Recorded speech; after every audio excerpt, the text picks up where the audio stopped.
আসসালামু আলাইকুম, আমি জুবায়ের। আজকে টিউটোরিয়ালে আপনাদের যেটা দেখাবো অনচেঞ্জ ইভেন্টের সিলেক্টের ভ্যালুগুলা কিভাবে সিলেক্ট আর অপশন নিয়ে যে কাজগুলো করি সেগুলোর ভ্যালুগুলো আমরা কিভাবে কাজ করব সেটা দেখাবো। হুম তো অনচেঞ্জ ইভেন্ট ফর এটা কি হবে? এটা হচ্ছে ইনপুট। হুম আমরা এটা দিলাম আর এটাকে আমরা ডবল করে মানে কপি করে নিই। অনচেঞ্জ ইভেন্ট ফর সিলেক্ট এটা দিয়ে দিলাম। তাহলে আমরা এটাকে কি করব? এটাকে আমরা এখন নাম্বারিংটা আমরা দিতে হতো। এটা 40 নাম্বার।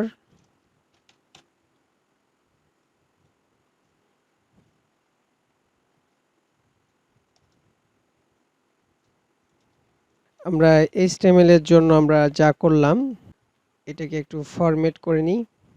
সেটা হচ্ছে আমরা এখানে একটা কি করলাম, এই যে অন চেঞ্জ এখানে ড্রপ ডাউন ব্যবহার করেছি অন চেঞ্জ এর জন্য। এখানে ড্রপ ডাউনটা বলতে এইরকম ভাবে সিলেক্টর নিয়েছি। যারা HTML CSS করে এসেছেন তারা বুঝতে পারবেন জিনিসটা কি।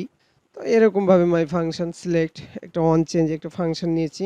সিলেক্টের জন্য অপশনগুলো আমরা নিয়েছি এবং ভ্যালু এখানে ভ্যালুগুলো সেট করে দিয়েছি।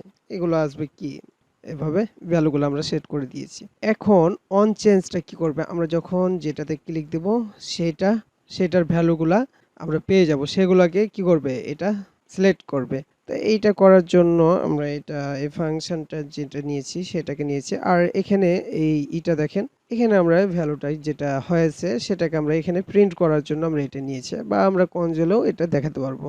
এটা আমাদের ব্যক্তিগত বিষয়। তো এই ফাংশনটা কখন কল হবে? যখন আমরা এটা সিলেক্ট করে এই যে এভাবে করব তখন। ঠিক আছে?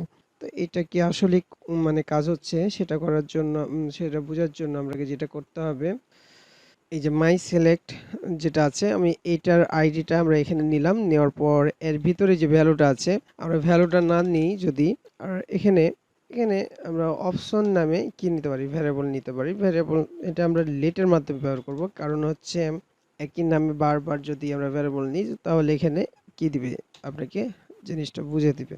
লেট ব্যবহার করা উচিত, তাই আমরা লেট সবসময় ব্যবহার করব। Console dot log. আমরা কনসোলে যদি যাই তাহলে এই ফাংশনটা কখন কল হবে? যখনই আমরা এটা চেঞ্জ করব তখন এটা কল হয়ে যাবে। দেখেন এটা পুরাটুকু দেখাই দিছে। ঠিক আছে? এই যে পুরাটুকু যখনই চেঞ্জ করছি তার পুরাটুকু দেখাই দিছে। যখন আমরা যদি এই অপশনের মধ্যে যাওয়ার পর যদি ভ্যালু ভ্যালু দিই তাহলে আমরা এটা চেঞ্জ করলে এই ভ্যালুটা আমরা দেখতে পাবো। যেটা চেঞ্জ করছি সেটারই ভ্যালুগুলো দেখতে পাচ্ছি। বুঝা গেছে? এখানে কনসোলে দেখতে পাচ্ছি। আমরা যদি চাই যে এটার মধ্যে দেখাবো তো সেটা কিভাবে দেখাতে পারি? সেটা একবারই সহজ বিষয়। কনসোলটাকে আমরা কি করব? আমরা এর ভ্যালুটা নিতে পারি। উম, আমরা এটার ডকুমেন্ট ডট আইডি দিয়ে নিলাম এবং একই নামে আমরা এটার ভ্যারিয়েবলটা নিলাম। নেওয়ার পর এর ভিতরে আমরা কি করব? এর ভিতরে আমরা সমান এর ভিতরে যে ভ্যালুটা আছে না, এই ভ্যালুটা আমরা দেখাচ্ছিলাম কনসোলে, সেটা শুধু এখানে দিতে হবে। শুধু এখানে দিলে কি হবে? হবে না, কেননা এটার ডট ইনার এইচটিএমএল দিতে হবে। ইনার এইচটিএমএল, তাহলে আর এইচটিএমএল এখানে আমরা দেখতে পাচ্ছি। তো আজকে টিউটোরিয়াল এ পর্যন্ত। আশা করি এগুলো বুঝতে পারছেন। আল্লাহ হাফেজ।